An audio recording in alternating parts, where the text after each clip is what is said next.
Have you ever tried to buy breadcrumbs and then you couldn't find it? Here's a simple way to make one for yourself. Now, this is an old rose that I have in the house, and I just use my hand to cut it into pieces.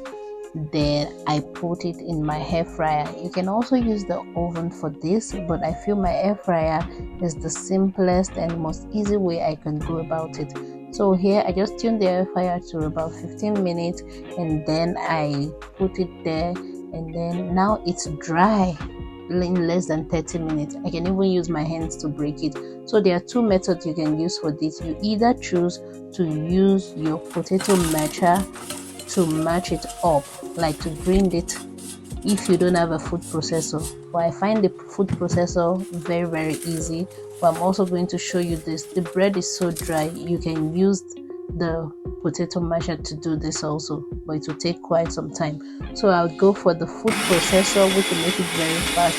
Just tune it on high 2 or 3 times, and then here you have it, your breadcrumbs, homemade breadcrumbs. You know, this can even last on the shelf for more than 6 months if you don't use it.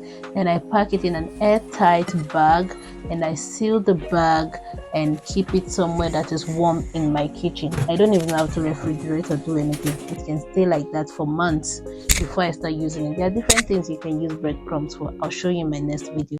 Don't forget to like, share, and comment on this video. Thank you.